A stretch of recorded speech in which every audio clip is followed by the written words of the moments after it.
Bonjour et bienvenue dans cette nouvelle vidéo. Aujourd'hui, on va parler du triangle de Karpman. Alors, qu'est-ce que le triangle de Karpman? Alors déjà, il faut savoir qu'il porte le nom de son inventeur, Stephen Karpman, qui a proposé ce modèle d'analyse en fait en 1968. Alors, il l'a proposé comme modèle d'analyse transactionnelle. Alors, l'analyse transactionnelle, peut-être vous avez déjà entendu parler de ça ou pas du tout, c'est une façon d'analyser les transactions comme ça entre les personnes, d'accord, dans la communication. Et le triangle de Karpman, c'est le triangle qui reprend les trois positions, persécuteur, sauveur et victime. Et moi, pourquoi aujourd'hui je vous propose d'étudier ce triangle? Parce que dans la vie de tous les jours, il y a ce qu'on appelle des jeux psychologiques. Et en fait, on va soi-même être dans une et plusieurs de ces facettes et les personnes qui vont être en face de nous également. Et je trouve que c'est vraiment intéressant de l'avoir en conscience, toujours, hein, je vous parle souvent d'auto-analyse, de regard sur soi, d'introspection, et en même temps d'analyse de tout ce qui vient vers nous, donc de l'extérieur vers nous, d'accord? Donc on va analyser comme ça, qu'est-ce qui peut se passer, par exemple, si moi je me place en victime, eh bien je vais soit attirer un sauveur, soit je vais attirer un persécuteur, d'accord? Ça va être ou l'un ou l'autre. Et comment ça va se passer dans le quotidien? C'est que si j'ai un sauveur qui vient me voir, parce que moi je me place en victime, en fait je vais être privé de tous les moyens autonomes de m'en sortir puisque je vais avoir recours à un tiers. Et entre guillemets, sans ce tiers, je suis perdu, je ne peux pas y arriver, etc. Donc en fait, ça m'enlève beaucoup d'autonomie et ça crée de la dépendance. Et dans l'autre cas, si j'ai un persécuteur qui est en face de moi et moi je me place en victime, eh bien lui, il va être dans son rôle de persécuteur. Et puis je vais comme ça, moi, me faire écraser, mais en même temps, ça va venir justifier ce rôle de victime.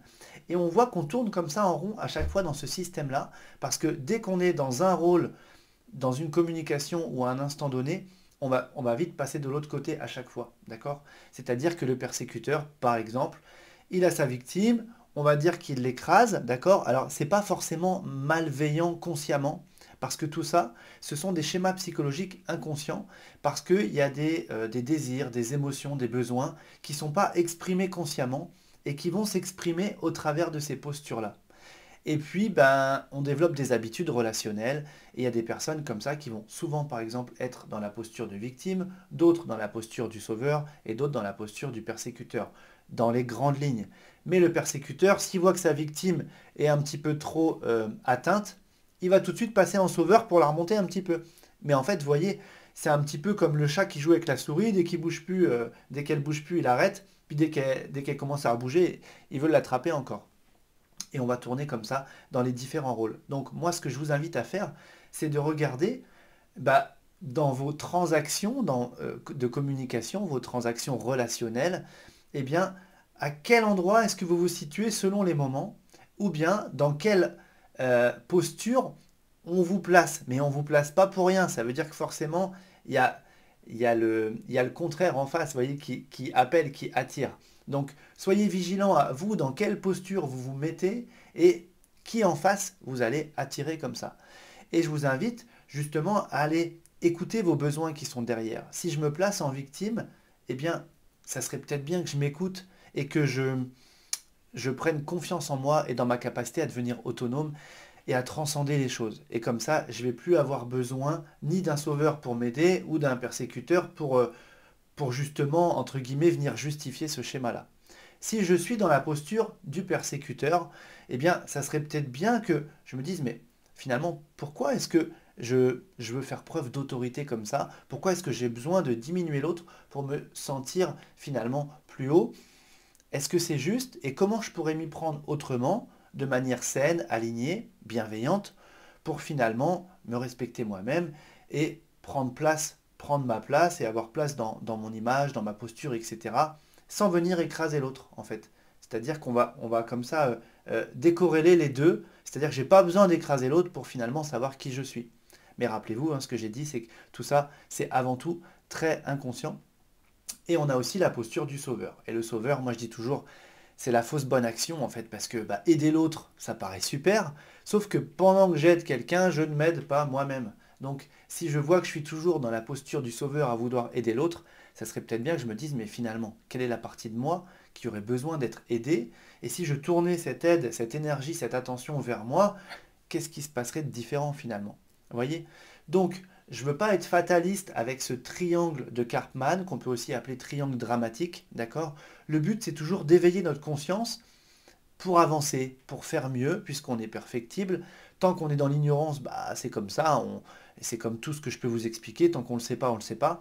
Et puis au bout d'un moment, une fois qu'on en prend conscience, justement, on va en prendre conscience, et là, bah, on va se mettre à l'écoute de soi et des autres. Et ça veut aussi dire que quand je vais voir qu'il y a peut-être un persécuteur qui prend cet ascendant sur moi, il faut, avant de lui en vouloir à lui, bah, peut-être aller voir que oui, je me suis placé en victime, puisqu'on dit toujours, il n'y a pas de victime sans bourreau, il n'y a pas de bourreau sans victime. Vous voyez ce que je veux dire? C'est toujours un jeu de miroir. Alors, je sais que dans la vie de tous les jours, tout ça, ça part dans tous les sens, dans la mesure où il y a beaucoup de subtilité. Ça peut se passer au travail, ça peut se passer entre amis, ça peut se passer dans le couple aussi, et ça peut même se passer avec les enfants également, puisque mine de rien, sans savoir comment tout ça, ça fonctionne, eh bien parfois, il va y avoir comme ça des jeux qui vont se passer. Donc, soyez attentifs et allez chercher la réalité, le fondement qui est derrière, qui est plus profond et qui n'a pas été mis à jour, d'accord? Donc, on va encore une fois s'interroger sur quel est mon besoin, quelle est l'attente de mon corps, mon être,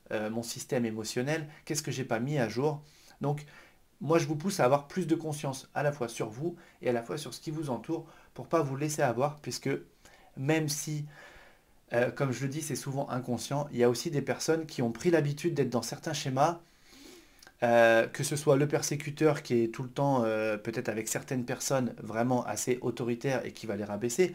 Ça peut être tout aussi bien la victime euh, pour qui ça ne va jamais et vous avez beau passer des heures à vouloir lui remonter le moral, ça va pas. Ben voyez, à ce moment-là, vous êtes dans le sauveteur finalement. Mais pendant que vous êtes dans le sauveteur avec quelqu'un qui se place en victime, de toute façon, elle ne va pas prendre conscience de son pouvoir personnel, de sa puissance personnelle, de sa capacité à redevenir autonome, à s'en sortir, etc. Donc, vous voyez, ce n'est pas un cadeau à faire et on voit bien que de toute façon, ça ne sert à rien puisque les jours passent, les semaines, les mois, les années, et puis finalement, on voit que ça n'a pas vraiment bougé. Et puis si vraiment on voit qu'on est plutôt dans la posture du sauveur, c'est de se dire, mais qu'est-ce qui fait que je vais autant vers les autres? Qu'est-ce que j'ai besoin derrière ça à aider tout le monde? Et finalement, pendant que j'aide les autres, je ne m'aide pas moi-même. Et j'aime bien prendre cette phrase, ben, charité bien ordonnée commence par soi-même. Ça veut dire d'abord, moi, je vais m'occuper de moi. Et en plus de ça, si je fais ça, je vais montrer aux autres que d'abord, on prend bien soin de soi.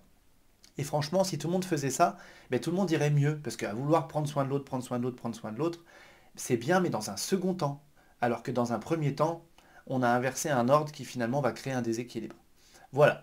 Donc, j'espère que cette vidéo vous a plu. Et puis, ben, moi, je vous dis déjà à très vite.